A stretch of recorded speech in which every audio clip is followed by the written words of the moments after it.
खरं तर मला उद्धव साहेबांचा गजनी झालाय का काय असं वाटतं, शॉर्ट टर्म मेमरी लॉस. कारण काही दिवसापूर्वी उद्धव साहेबांनीच त्यांना अनेक सर्टिफिकेट दिले होते. उद्धव साहेबांनीच सांगितलं होतं की भाऊसाहेब वागचौरे हे गद्दार आहेत. उद्धव साहेबांनीच आम्हाला सांगितलं होतं की भाऊसाहेब वागचौरे हे तूप चोर आहेत. त्यामुळे आता त्यांना वागचौरे म्हणायचं का तूप चोरे म्हणायचं हे तुम्हीच ठरवायचं, मी काय सांगणार. दिवसांपूर्वी आमच्या एक अक्काबाई इथे येऊन गेल्या. काय त्यांनी वडे तळले, भजी तळली, सगळं काही करून गेलं. इथे मारुतीच्या मंदिरामध्ये त्या गेल्या होत्या असंही आम्हाला कळालं. ज्या अक्काबाईला आज उद्धव साहेब स्वतःची स्टार प्रचारक म्हणून मिरवतायत, त्या अक्काबाईंनी आमच्या सर्वांचे श्रद्धास्थान असणाऱ्या हिंदू हृदय सम्राट बाळासाहेब ठाकरेंना एकेकाळी थेरडा म्हणलं होतं. अरे स्वतःच्या बापाचा अपमान सहन करणाऱ्या या उद्धव साहेबांना शिर्डीचे नागरिक धडा शिकवल्याशिवाय राहणार नाही हे सांगण्यासाठी मी या ठिकाणी आलो. लोकसभा निवडणुकीच्या पार्श्वभूमीवर प्रचाराच्या बैठका सुरू झाल्या असून शिर्डी लोकसभा मतदारसंघाचे शिवसेनेचे उमेदवार खासदार सदाशिव लोखंडे यांच्या प्रचारार्थ महायुतीच्या वतीनं श्रीरामपूर नेवासा आणि कोपरगाव येथे संकल्प महाविजय 2024 कार्यकर्ता मेळाव्याचं आयोजन करण्यात आलं. या मेळाव्यादरम्यान शिवसेनेच्या प्रवक्त्या ज्योतिताई वाघमारे ह्या तर उद्धव बाळासाहेब ठाकरे गटाच्या स्टार प्रचारक सुषमाताई अंधारे आणि उद्धव ठाकरे आणि लोकसभेचे उमेदवार भाऊसाहेब वागचौरे यांच्यावर अक्षरशः तुटून पडल्या होत्या. त्यांनी वागचौरे यांचा उल्लेख तूप चौरे असा करत त्यांना आता विश्रांतीची गरज असून शिर्डी लोकसभा मतदारसंघातील जनतेनं त्यांना घरी बसवावे असं आवाहन केलंय. त्यांच्या भाषणादरम्यान उपस्थितांनी टाळ्यांचा जोरदार कडकडाट केला.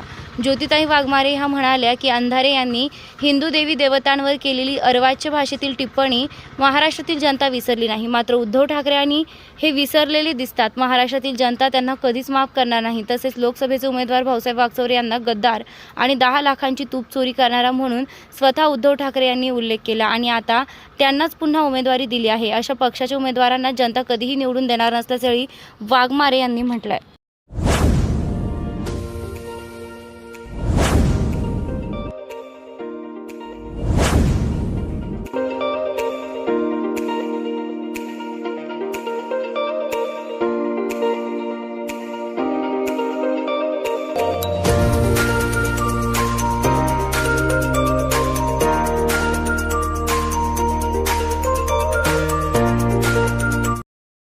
सुंदर योग या ठिकाणी आलेला आहे की संपूर्ण भारतामध्ये रघुकुल रीत सदा चली आई प्राण जाई पर वचन जाई म्हणणाऱ्या प्रभू श्रीरामांची 550 वर्षाच्या नंतर प्राणप्रतिष्ठा झाली आणि त्याच्यामुळे श्रीरामपूर या गावामध्ये आज प्रचाराची सभा होतीये.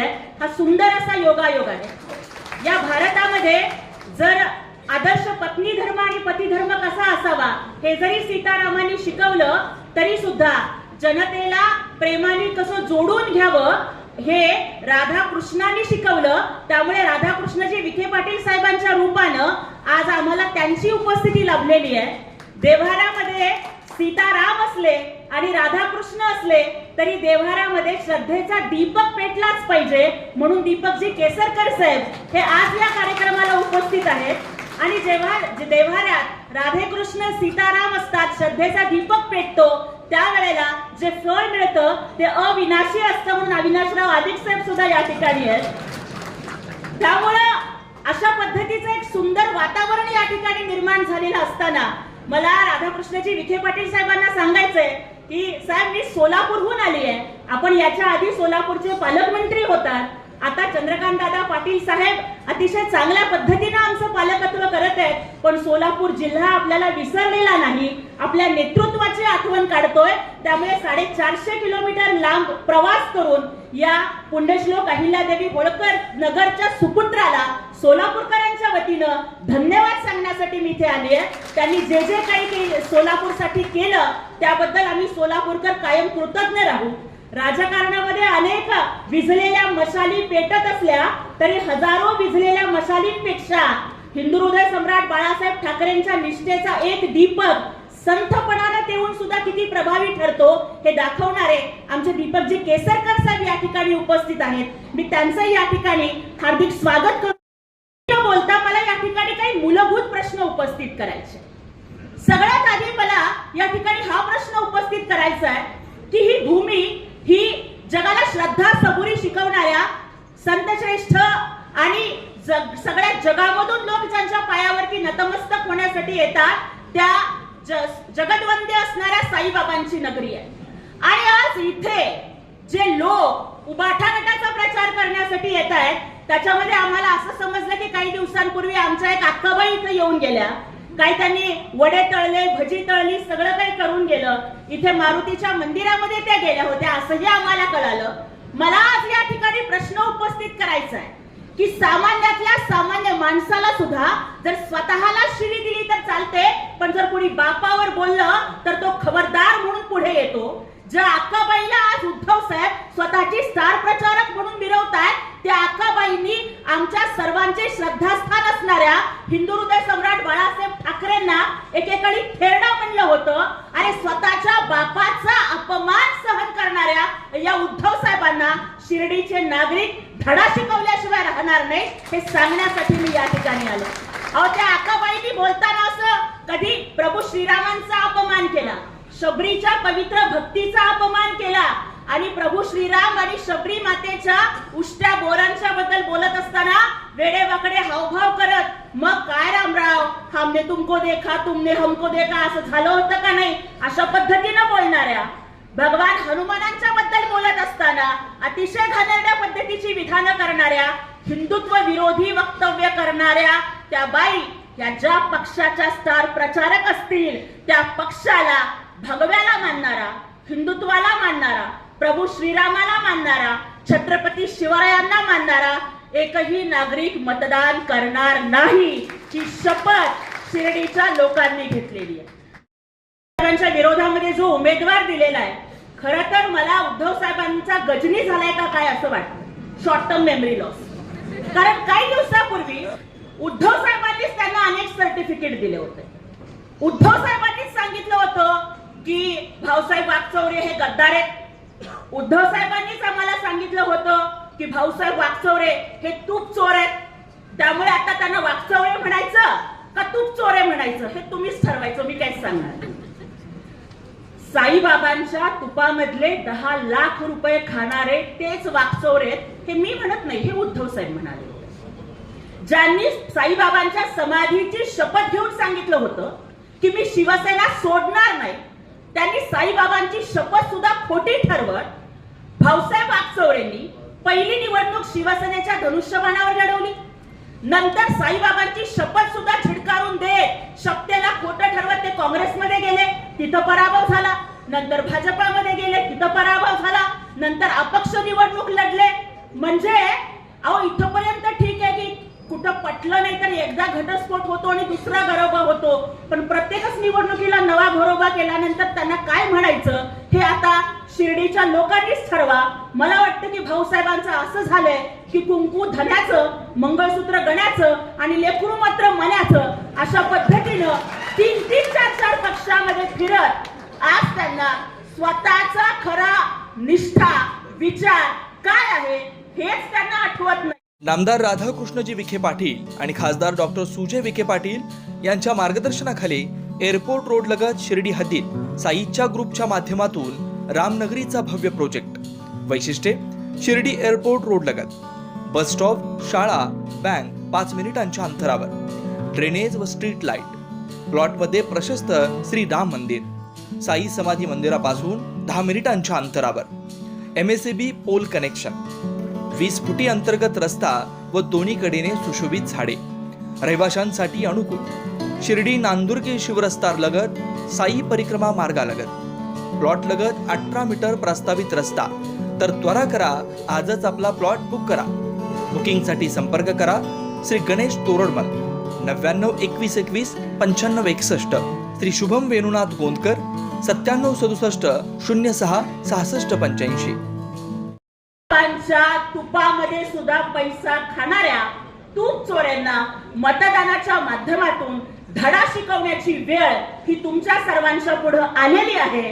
आणि त्यासाठीच बघा की शिर्डीचे तुम्ही सगळे लोक श्रद्धा आणि सबुरी मानता. भाऊसाहेबांचा विचार करा. अहो 4 पावलं चालली तरी त्यांना थाप लागते, वयोमान साथ देत नाही, ऊन खूप आहे. त्यांना जर सध्या सगळ्यात जास्त कुठली गरज असेल तर विश्रांतीची गरज आहे.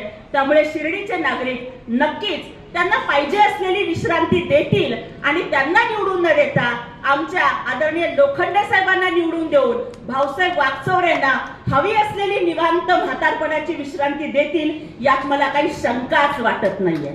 कारण आम्हाला जनतेसाठी लढणारा नेता हवाय.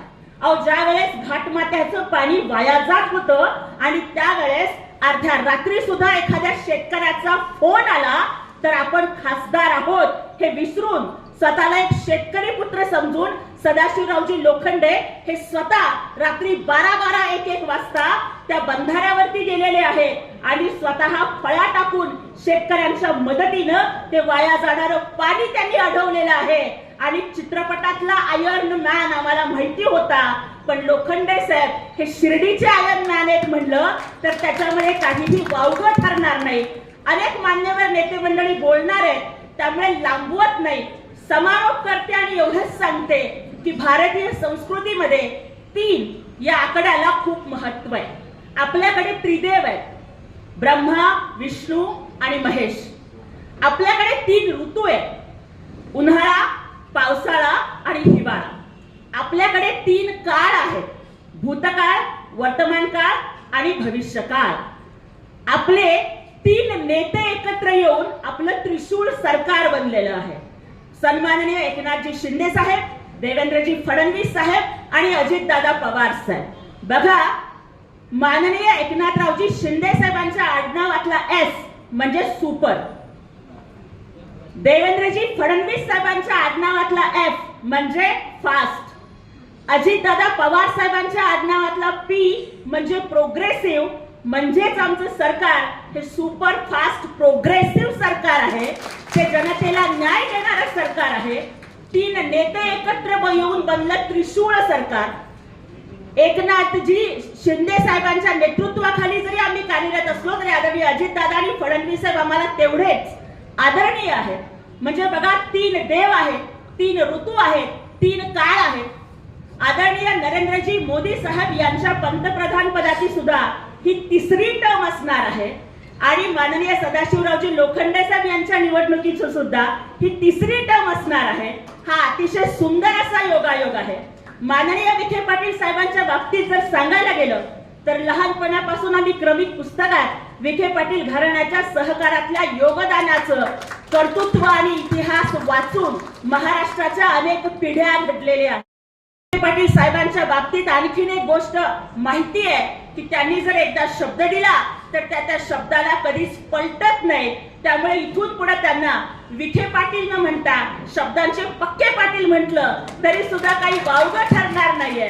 आणि जिथं आदरणीय विखे पाटील साहेब सोबत आहे, आदरणीय भाऊसाहेबजी कांबळे सोबत आहे, आदरणीय अधिक साहेब सोबत आहे, आदरणीय देवेंद्रजी, आदरणीय पवार साहेब, अजितदादा पवार साहेब आणि एकनाथभाई शिंदे हे तर सोबतच आहेत. त्यामुळं माननीय सदाशिवरावजी लोखंडे साहेब हे 3ऱ्या वेळेला निवडून येऊन हॅट्रिक करणार ही काळ्या दगडावरची भगवी रेष आहे. आणि त्यामुळं समस्त शिर्डीकरांना एवढंच सांगते की विसरू नका की या भगव्यासाठीचा त्याग हा एकनाथजी शिंदे साहेब आणि त्यांच्या 40 आमदारांनी केलेला आहे. सत्ता प्रिय असली असती तर आधी सुद्धा मंत्रीपद होतच. एकनाथभाई शिंदे असतील, दीपकजी केसरकर साहेब असतील, उदय सामंत साहेब असतील तर मंत्रीपदाच्या खुर्चीला चिटकून बसले असते. पण दिवसा ढवळ्या जेव्हा वंदनीय बाळासाहेब ठाकरेंच्या हिंदुत्वाचा अपमान होत होता त्यावेळेला तो सहन झाला नाही, म्हणून मंत्रीपदाच्या खुर्चीवरती लाथ मारून आमचे 40 मावळे हिंदुत्वासाठी बंड करून उठले. आज वेळ आहे की या मावळ्यांना साथ द्यायची. म्हणून तरी बघा, बाळासाहेबांची सगळी स्वप्न मोदी साहेबांनी आणि एकनाथभाईंनी साकार केली. 370 कलम रद्द झालं, अयोध्येमध्ये राम मंदिर झालं, हिंदू हृदय सम्राट म्हणायचे की छत्रपती संभाजीनगर झालं पाहिजे औरंगाबादचं, ते झालं. या अहमदनगरचं पुण्यश्लोक अहिल्यादेवी नगर झालं, उस्मानाबादचं धाराशिव झालं. शिवशाही येते आणि म्हणून लक्षात ठेवा कि नब्ज मेरी देखी और बीमार लिख दिया, नब्ज मेरी देखी और बीमार लिख दिया, रोग हमारा उसने इस भगवे से प्यार लिख दिया, उम्र भर कर्जदार रहेंगे उस डॉक्टर के जिसने दवा की जगह पर छत्रपती शिवाजी महाराज का नाम लिख दिया. या महाराष्ट्राच्या प्रत्येक रोगाचा एकच इलाज तो म्हणजे छत्रपती शिवाजी महाराज. त्यामुळे आमचं सरकार हे शिवशाही प्रत्यक्षात आणायला राबतंय. त्यामुळे मोदी साहेबांना तिसऱ्यांदा पंतप्रधान करण्यासाठी आणि हा देश विश्वगुरु करण्यासाठी आपण माननीय सदाशिवराव लोखंडे साहेबांना प्रचंड बहुमताने निवडून द्यावं इतकीच प्रार्थना या ठिकाणी करते आणि थांबते. जय हिंद, जय महाराष्ट्र. खुशखबर खुशखबर. श्री साईबाबांच्या पावनभूमीत साई निर्माण उद्योग समूहाचे अध्यक्ष विजयराव तुळशीराम कोते पाटील यांच्या प्रयत्नातून साई निर्माण ड्रीम सिटी भव्य सुसज्ज असे फ्लॅट नागरिकांच्या सेवेत निर्माण होत असून आजच आपला फ्लॅट बुक करा. सुरुवात फक्त 11.50 लाखांपासून आणि प्रधानमंत्री योजनेअंतर्गत 2.5 लाखांची सबसिडी सुद्धा मिळणार आहे. सर्व सुविधा युक्त 400 फ्लॅट या साई निर्माण ड्रीम सिटी मध्ये राहणार असून हे काम आता पूर्णत्वाकडे आले आहे. डिसेंबर 2024 ला आपण या सुसज्ज इमारतीत आपल्या स्वतःच्या फ्लॅटमध्ये वास्तव्यास जाणार आहात. तेव्हा त्वरा करा, आजच आपला फ्लॅट बुक करा आणि आपल्या स्वप्नातील हक्काच्या सुंदर घराचं स्वप्न साकार करा.